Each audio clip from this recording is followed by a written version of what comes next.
ونسلم على رسوله الكريم فاعوذ بالله من الشيطان الرجيم بسم الله الرحمن الرحيم يا أيها الذين آمنوا قوا أنفسكم وأهليكم نارا وقودها الناس والحجارة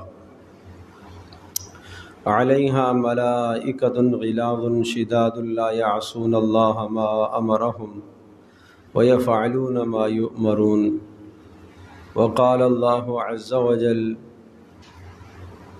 يا أيها الذين آمنوا لم تقولون ما لا تفعلون كبر مقتا عند الله أن تقولوا ما لا تفعلون وقال الله عز وجل أتأمرون الناس بالبر وتنسون أنفسكم وأنتم تتلون الكتاب أفلا تعقلون صدق الله مولانا العظيم رب اشرح لي صدري ويسر لي أمري واحلل عقدة من لساني يفقه قولي اللهم صل على محمد وعلى آل محمد كما صليت على إبراهيم وعلى آل إبراهيم إنك حميد مجيد اللهم بارك على محمد وعلى آل محمد كما باركت على إبراهيم وعلى آل إبراهيم إنك حميد مجيد۔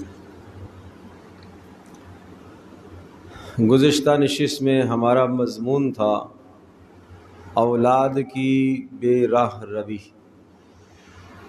اس سلسلے میں سب سے پہلی بات جو عرض کی گئی تھی وہ یہ تھی کہ ماں باپ کو چاہیے کہ اپنی اولادوں کو دعاؤں میں یاد رکھیں۔ بہت سارے مسائل اولاد کے دعاؤں سے حل ہو جاتے ہیں۔ اور اس کے بعد پھر گزشتہ جو نشست تھی اس نشست میں اولاد کی بے راہ روی کے کچھ اسباب بیان کیے تھے، اور ان اسباب میں سے 4 اسباب کا تذکرہ ہوا تھا۔ پہلا سبب اولاد کا والدین کے درمیان ایک بعد اور فاصلہ یہ نہیں ہونا چاہیے، جس کی وجہ سے اولاد بے راہ روی کا شکار ہو جاتی ہے۔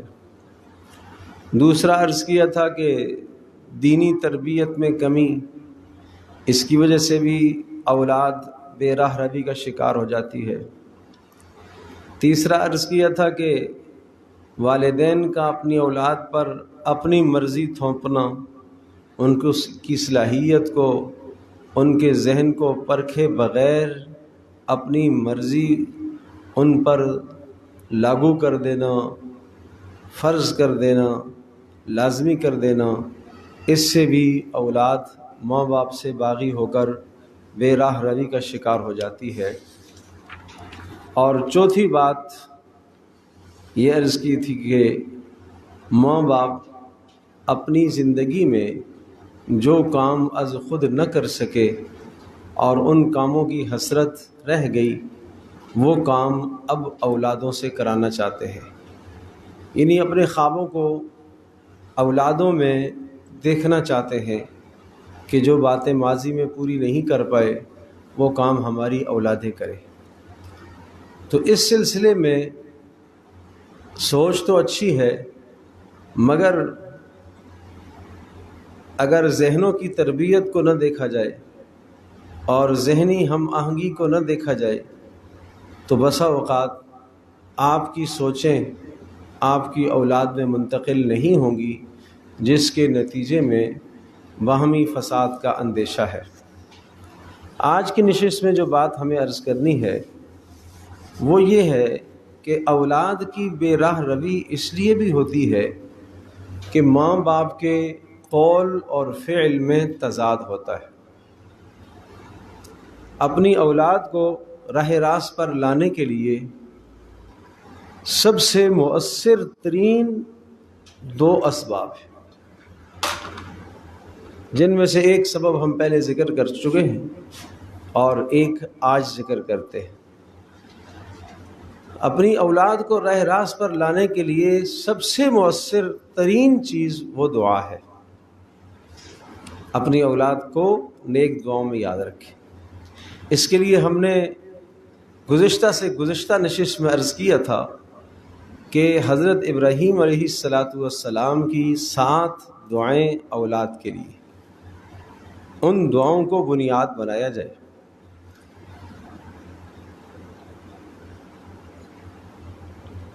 وہ ہمارا ایک مستقل مضمون ہے، ایک مستقل عنوان پر بیان ہے، اولاد کے لیے اللہ سے کیا مانگا جائے، کیسے مانگا جائے۔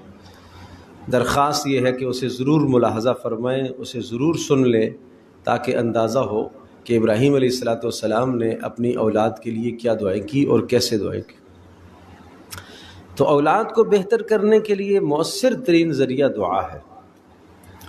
پھر دعا کے بعد دوسرا جو مؤثر ترین ذریعہ اولاد کو بہتر سے بہتر بنانے کے لیے ہے، وہ ہے ماں باپ کا اپنا عمل میں اپنے آپ کو آگے کرنا، اپنا عمل پیش کرنا، قول سے زیادہ اپنا عمل پیش کرنا۔ جو بات سمجھا رہے ہیں وہ بات پہلے اپنے عمل میں ہونی چاہیے۔ ہم نماز کی تلقین کر رہے ہیں، تلاوت کی تلقین کر رہے ہیں اور دیگر خیر کے کاموں کی تلقین کر رہے ہیں، تو خیر کی تلقین کرنے سے پہلے ضروری ہے کہ وہ خیر کا عمل اپنی زندگی کے اندر موجود ہو۔ اگر وہ خیر کا عمل اپنی زندگی کے اندر موجود نہیں ہے اور اپنی زندگی میں فقدان ہے اور کمی ہے، صرف کہنے کی حد تک ہے، تو سمجھ لیجئے گا کہ جب وہ بات جو ہم اولاد کو کہنا چاہ رہے ہیں وہ ہمارے گلے سے نیچے نہیں اتر رہی، اپنے عمل میں نہیں آ رہی، صرف زبان پر ہے، تو وہ بات اولاد کے حق میں مؤثر ثابت نہیں ہوگی، مؤثر ثابت نہیں ہوگی۔ مؤثر ہونے کے لیے ضروری ہے کہ از خود عمل پیرا ہونا پڑے گا۔ قرآن کریم میں اس پر سخت وعید آئی ہے، لِمَ تَقُولُونَ مَا لَا تَفْعَلُونَ، کیوں تم ایسی باتیں کہتے ہو جو تم خود نہیں کرتے ہو۔ معنی یہ ہے کہ تمہیں عمل کرنا چاہیے، خود عمل کرنا چاہیے۔ أَتَأْمُرُونَ النَّاسَ بِالْبِرِّ وَتَنْسَوْنَ أَنفُسَكُمْ، یہود کے متعلق ارشاد فرمایا کہ انہیں اللہ نے خطاب کر کے کہا کہ تم دوسروں کو تو نیکیوں کا حکم دیتے ہو مگر اپنے آپ کو بھول گئے ہو۔ اپنے ذات سے غفلت نہیں ہونی چاہیے۔ یہی وجہ ہے کہ رسول اکرم صلی اللہ تعالیٰ علیہ وسلم نے جو امت کی اصلاح فرمائی، آپ نے جو تربیت دی ہے، اس تربیت میں نمایاں بات آپ کا عمل ہے۔ اس میں سب سے مؤثر ترین اور نمایاں چیز رسول اللہ صلی اللہ علیہ وسلم کا عمل ہے۔ آپ اگر دوسروں کو رات کو 2 رکعت نفل کا حکم دے رہے تو خود مبارک معمول ہے 8 رکعتیں پڑھنے کا۔ اگر دوسروں کو رات آدھا گھنٹہ کھڑے ہونے کی ترغیب دے رہے تو خود آدھی رات کا معمول ہے، خود تہائی رات کا معمول ہے، چوتھائی رات کا معمول ہے۔ ہمیشہ اپنے آپ کو رسول پاک صلی اللہ علیہ وسلم نے ہر میدان میں، ہر جگہ پر اپنے آپ کو عمل میں سب سے آگے رکھا ہے۔ عمل میں آپ نے اپنے آپ کو پیچھے نہیں رکھا، ہر جگہ اپنے آپ کو آگے رکھا۔ اور یہ ارشاد فرماتے تھے کہ میں کوئی ثواب سے مستغنی بھی نہیں ہوں اور تم سے میں کمزور بھی نہیں ہوں کہ میں عمل نہ کروں، عمل بھی کر سکتا ہوں، اور میں ثواب سے مستغنی بھی نہیں ہوں، جیسے تمہیں ثواب کی ضرورت ہے ایسے ہمیں بھی ضرورت ہے۔ تو اپنی اولاد کو نیکی کی جو بات ہم کہنے لگے ہیں، پہلے ہم خود اپنا جائزہ لیں کہ یہ بات میرے اندر موجود ہے۔ آج مجھے اگر اپنی اولاد کو تلاوت پر آمادہ کرنا ہے، اس کی ترغیب دینی ہے، تو میں 2 کام کروں گا۔ پہلا کام یہ کروں کہ اللہ سے مانگوں، اور دوسرا کام یہ کروں کہ خود تلاوت کر کے آؤں، خود عمل سے مزین ہو کر آؤں۔ جب عمل سے مزین ہو کر آیا، دعا کا ہتھیار لے کر آیا، پیار اور شفقت سے سمجھایا، تو اس کے نتیجے میں انشاءاللہ یہ بات اولاد کے دل میں گھر کر جائے گی اور اولاد کے دل میں انتہائی مؤثر ہوگی۔ اس لیے یہ 2 باتیں بڑی بنیاد ہیں، دعا کا، عمل کا، دعا کا ہونا، عمل کا ہونا۔ تو عرض یہ کر رہا تھا کہ قول و عمل میں اگر تضاد رہے گا تو اس کے نتیجے میں بھی اولادیں باغی ہو جاتی ہیں اور اولادیں بے راہ روی کا شکار ہو جاتی ہیں۔ قول اور عمل میں تضاد نہیں ہونا چاہیے۔ ماں خاص طور پر اپنی اولاد کی تربیت کرتی ہے تو ماں کو چاہیے کہ وہ اپنا عمل پیش کرے، وہ اپنی تلاوت بچوں کے سامنے کرے، وہ اپنی نماز بچوں کے سامنے ادا کرے، وہ نیک اعمال بچوں کی ترغیب کے لیے بچوں کے سامنے کرے۔ یہ کوئی دکھلاوے کی بات نہیں ہے، یہ کوئی ریاکاری کی بات نہیں ہے۔ اسے یہ چاہیے کہ وہ بچوں کے سامنے کرے تاکہ بچے بھی عادی بنے۔ باپ کو چاہیے کہ وہ نیک اعمال جو گھر میں کر رہا وہ گھر میں سب کے سامنے کرے۔ کیا آپ نے یہ حدیث نہیں سنی؟ پیارے رسول صلی اللہ تعالیٰ علیہ وسلم نے ارشاد فرمایا، اپنے گھروں کو قبرستان مت بنایا کرو، اپنے گھروں میں بھی نماز کا ایک حصہ چھوڑا کرو۔ یعنی سنت اور نوافل یہ نمازیں گھر میں ادا کرنے کی تاکید کی گئی ہے۔ کیوں تاکید کی گئی ہے؟ گھر میں تاکہ ایک ماحول بنے جس گھر میں نمازوں کا اہتمام ہو رہا ہے۔ مثال کے طور پر عورت کے وہ ایام آگے جن ایام میں عورت نماز نہیں پڑھ پاتی، اب ان ایام میں مرد کی ساری نمازیں باہر ہیں اور گھر میں کوئی نماز نہیں ہو رہی۔ 4 دن 6 دن گھر میں ایسے گزرے کہ یہاں کوئی نماز نہیں پڑھی گئی، اور نماز نہ پڑھنا کہاں ہوتا ہے؟ یہ تو قبرستان میں ہوتا ہے، وہاں نماز نہیں پڑھی جاتی۔ تو یہ ہمارا گھر گویا کہ قبرستان کی مانند ہو گیا۔ اس لیے رسول اللہ صلی اللہ تعالی وسلم نے یہ تاکید کی کہ نفل نماز اور سنت یہ اپنے گھروں میں ادا کرنے کا اہتمام کیا کرو۔ پیارے رسول صلی اللہ علیہ وسلم کا تو معمول یہ تھا کہ وہ گھروں کو جب تعمیر کا حکم دیتے تھے اور تعمیر گھر ہوتے تھے تو وہاں ایک کمرہ مختص کیا جاتا تھا نماز کے لیے۔ ایک صحابی کہتے ہیں میں رسول اللہ صلی اللہ علیہ وسلم کی خدمت میں حاضر ہوا اور میں نے کہا اللہ کے رسول آپ کل میرے یہاں تشریف لائیں تو آپ میرے گھر میں 2 رکعت نماز نفل ادا فرمائیں گے، جس جگہ پر آپ نفل ادا فرمائیں گے اس کو میں گھر کی مسجد بناؤں گا، یعنی اسے میں مصلی بناؤں گا۔ چنانچہ اگلے دن رسول اللہ صلی اللہ علیہ وسلم تشریف لائے اور آپ علیہ السلام نے آ کے پوچھا کہ کہاں آپ اپنی مسجد بنانا چاہتے ہو؟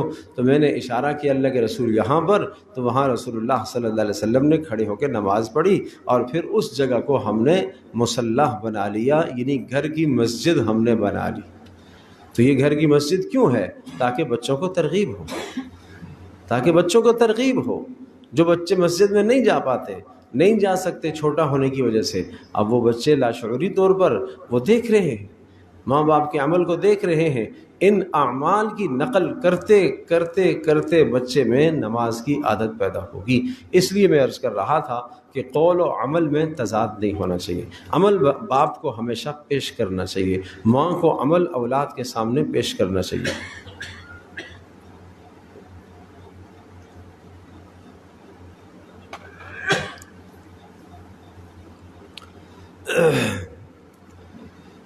دوسری بات جو آج کی نشست میں مجھے عرض کرنی ہے وہ یہ کہ بے راہ روی کا شکار اولاد اس لیے بھی ہو جاتی ہے اور ماں باپ سے دوری اس لیے بھی ہوتی ہے کہ سوچوں میں بسا اوقات فرق ہوتا ہے۔ باپ یا ماں وہ اپنے زمانے کی سوچ کو لے کر چل رہے ہوتے ہیں اور آج کل کا زمانہ کچھ مختلف ہے، تو لہذا سوچوں میں تضاد بھی وہ بھی باہمی نفرتوں کو پیدا کرتا ہے۔ اس لیے اپنے بچے جس کی ہم تربیت کر رہے ہیں اس کو اپنی سوچ کے اندر لے کر آئیں۔ اگر آپ اس سے کچھ بات منوانا چاہتے ہیں تو اس کی سوچ کے ساتھ ہم آہنگی ہونی چاہیے، اس کو اپنی سوچ کے ساتھ ہم آہنگ ہم مزاج کرنا چاہیے تاکہ وہ بچہ جلدی سے آپ کی بات کو لے سکے۔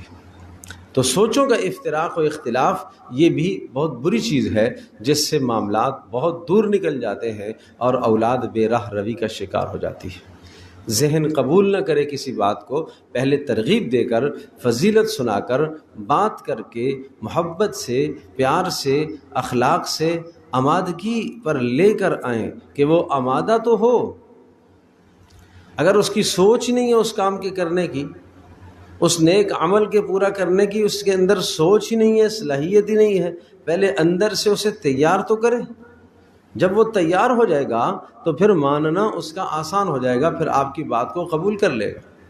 اس لیے سوچوں میں افتراق اور اختلاف وہ بھی بسا اوقات بے راہ روی کا شکار ہونے کا سبب بن جاتا ہے۔ اور اسی طرح سے نمبر 3 آج کی نشست میں جو بات عرض کرنی ہے وہ یہ کہ اولادوں میں عدل و انصاف کا نہ ہونا، اس کا فقدان، اگر اولادوں میں عدل و انصاف نہیں ہے تو آپس میں مسائل پیدا ہونا شروع ہو جاتے ہیں۔ یاد رکھیے گا، اولادوں میں عدل کا نہ ہونا، انصاف کا نہ ہونا، اس سے اولادوں کے درمیان میں حسد پیدا ہوتا ہے۔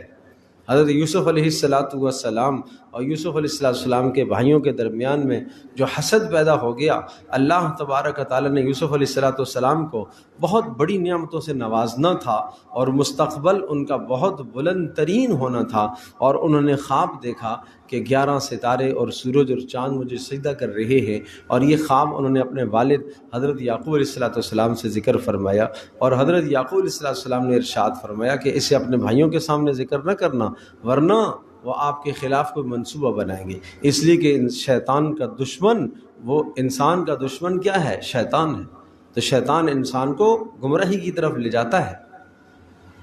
چنانچہ اس خواب کا اظہار کسی طرح سے ہو گیا تو بھائیوں نے یہ سمجھ لیا کہ یوسف علیہ السلام کا مقام ہوگا، تو وہ حسد میں مبتلا ہوئے اور یوسف علیہ السلام کو کنویں میں پھینکنے میں وہ کامیاب ہوئے، اپنے والد کی نظروں سے دور کرنے میں وہ کامیاب ہوئے۔ اللہ کی طرف سے ایک زمانے تک آزمائش رہی، بہرحال اس کے بعد اللہ پاک نے میلاپ آپس میں دے دیا۔ تو عرض کرنے کا مقصد یہ ہے کہ اگر کہیں اولادوں کے درمیان میں بے اعتدالی ہو جائے، حضرت یعقوب علیہ السلام نے کوئی بے اعتدالی نہیں کی، 100% اعتدال تھا، لیکن نتیجہ اولاد یہ سمجھ رہی ہے کہ والد صاحب اسے زیادہ محبت دیتے ہیں اور ہمیں وہ محبت نہیں دیتے، جس کی وجہ سے وہ حسد میں مبتلا ہو گئے۔ تو اندازہ کیجئے کہ جہاں عدل و انصاف ہو رہا ہے وہاں پر بھی اگر یہ شبہ ہے کہ وہاں پر بھی آپس میں حسد پیدا ہو سکتا ہے، تو جہاں عدل و انصاف نہ ہو وہاں پھر کتنا حسد پیدا ہوگا۔ پھر اولادوں کے درمیان میں چپقلشیں شروع ہو جائے گی، پھر اولادوں کے معاملے میں پھر ماں باپ سے ان کی محبت نہیں رہے گی، اس لیے کہ وہ دیکھیں گے کہ ماں باپ کا برتاؤ اور جھکاؤ فلاں بیٹے کی طرف زیادہ ہے، فلاں کی طرف کم ہے۔ رسول اللہ صلی اللہ علیہ وسلم کے پاس ایک شخص آئے اور کہا اللہ کے رسول، یہ میرا بیٹا ہے اور اس کو میں نے فلاں فلاں باغ گفٹ دیا ہے، آپ اس پر میری گواہی دیں۔ تو رسول اللہ صلی اللہ علیہ وسلم نے ارشاد فرمایا کہ یہ باغ آپ نے سب کو گفٹ میں دیا ہے، سارے بیٹوں کو دیا ہے، بیٹیوں کو دیا ہے؟ کہا نہیں اللہ کے رسول، سب کو تو نہیں دیا۔ کہا سب کو جب نہیں دیا تو میں اس ظلم پر گواہی نہیں دیتا۔ حضرت صلی اللہ علیہ وسلم نے فرمایا میں اس پر گواہی نہیں دیتا۔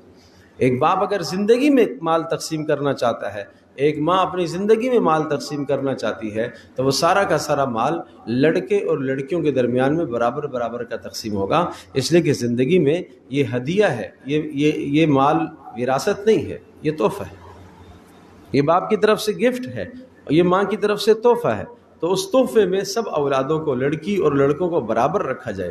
ہاں، ماں باپ کے مرنے کے بعد جو مال کی تقسیم ہے وہ پھر میراث ہے، وہ پھر شرعی طریقے کے مطابق تقسیم ہوگی، لڑکے کو 2 حصے ملیں گے اور لڑکی کو 1 حصہ ملے گا۔ لیکن اپنی زندگی میں اگر کوئی مال تقسیم کرنا چاہتا ہے تو اس صورت کے اندر سب کو برابر برابر دینا چاہیے۔ تاہم اپنی زندگی میں بھی اگر میراث کے قانون کے مطابق اس نے تقسیم کیا تو تب بھی یہ تقسیم درست ہو جائے گی۔ جن کی ملکیت میں جتنا جتنا مال آیا ہے وہ ان پر ان کا قبضہ مکمل ہو جائے گا، مگر ایسا کرنا اچھا عمل نہیں ہے۔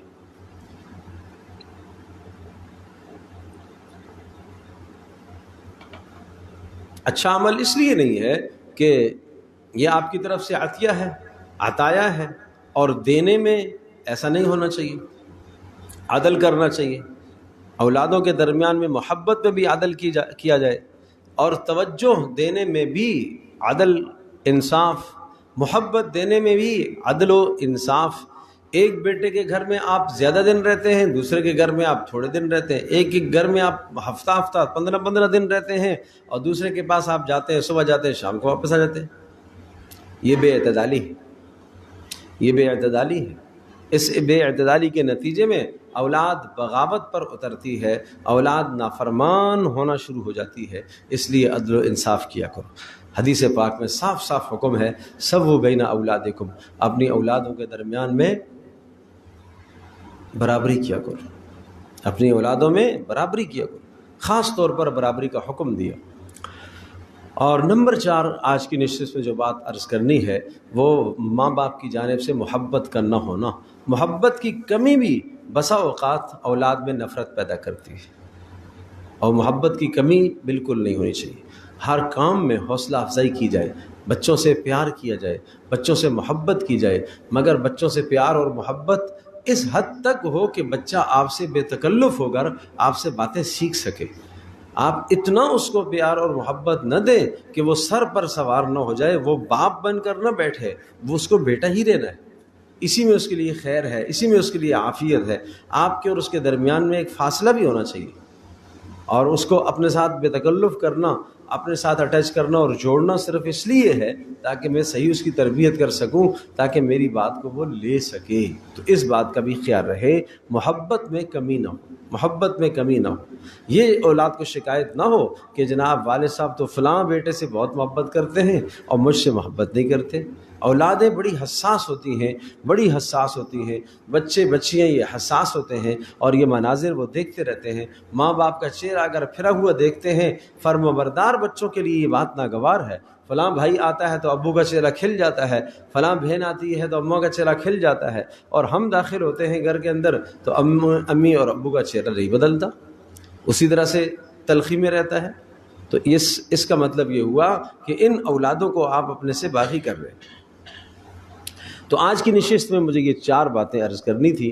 یہ 4 باتیں میرا موضوع مکمل ہوا، اور اس پر عمل کرنے کی کوشش فرمائیے۔ اور 2 باتیں مجھے مزید اس موضوع سے ہٹ کر اضافی باتیں کرنی ہیں، اور وہ 2 باتیں یہ ہیں کہ آج کے اس موسم میں 2 نیکیاں بڑی اہم ہیں، بڑی مبارک نیکیاں ہیں، بلکہ میں 2 کے بجائے ایک حدیث میں 2 نیکیاں آئی ہیں، اور 2 حدیث میں الگ الگ آئی ہیں۔ 4 نیکیاں آپ کے سامنے عرض کرتا ہوں جو بڑی پیاری نیکیاں ہیں۔ رسول اللہ صلی اللہ علیہ وسلم نے ارشاد فرمایا، الشتاء، سردیوں کا جو موسم ہے، ربیع المؤمن، یہ مومن کے لیے تو بہار ہے۔ جیسے موسم بہار کے اندر انسان اپنے جسم کو فرحت اور سکون میسر کرتا ہے، اور ہر جگہ پر اور ہر طرف ہی سبزہ اور پھول ہی پھول، اور ہر طرف جو ہے ایک اچھی فضا اور اچھا موسم ہوتا ہے، اس سے انسان کے جسم کو لطف حاصل ہوتا ہے، اور انسان کا جسم جو ہے وہ محظوظ ہوتا ہے۔ بالکل اسی طرح سے فرمایا کہ سردیوں کے موسم میں آدمی کی روحانی ترقی ہوتی ہے۔ کیسے؟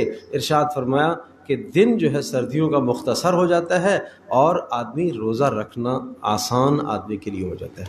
قصر صومہ قصر نہارہ فصام، فرمایا دن چھوٹا ہو گیا، آدمی روزہ آسانی سے رکھ لے گا۔ گرمی نہیں ہے، شدت نہیں ہے، پیاس کا معاملہ نہیں ہے، بھوک کا معاملہ نہیں ہے، دن مختصر ہے اور روزہ رکھنا آسان ہو گیا۔ فرمایا وطال لیلہ فقام، اور رات لمبی ہو گئی لہذا قیام کرنا آسان ہو گیا۔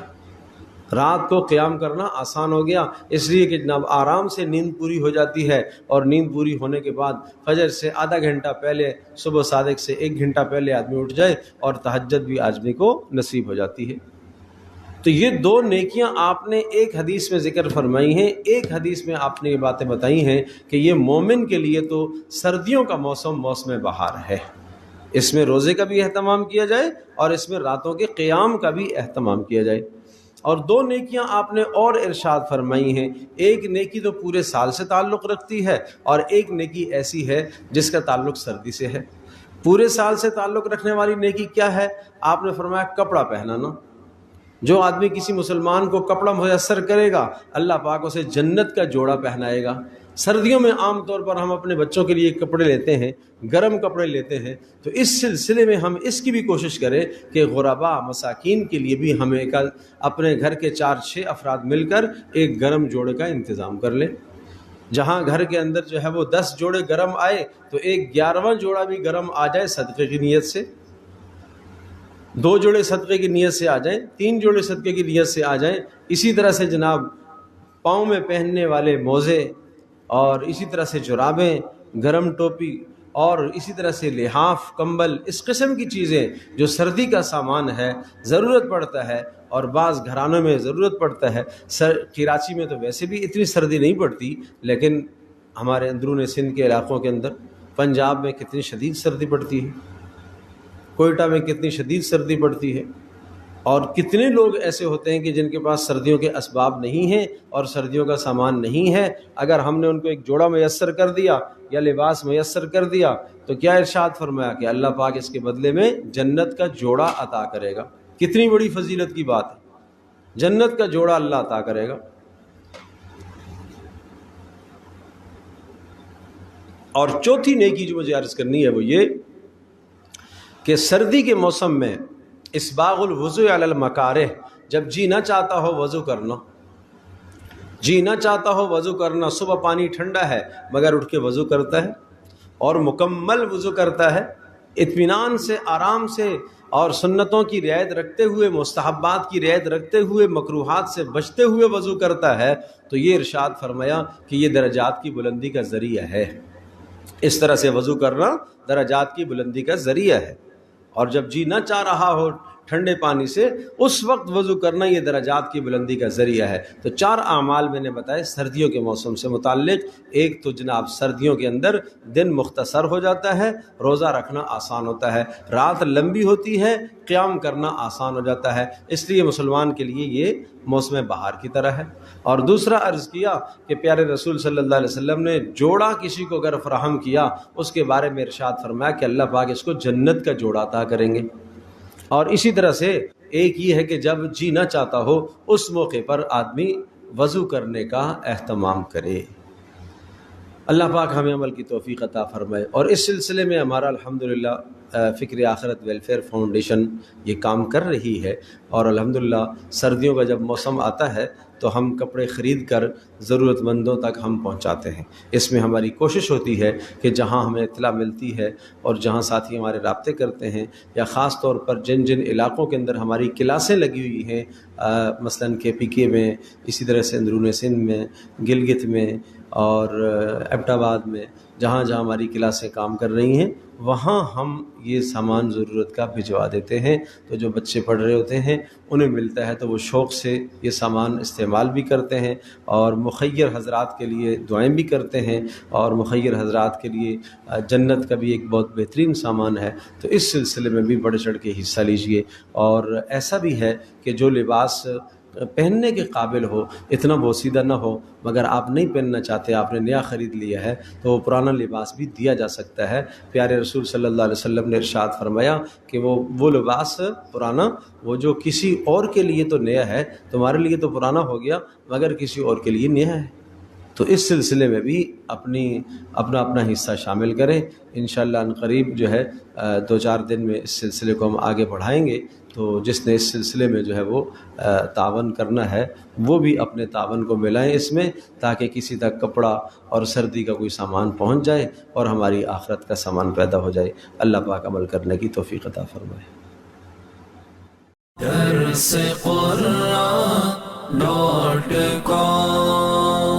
www.darsequran.com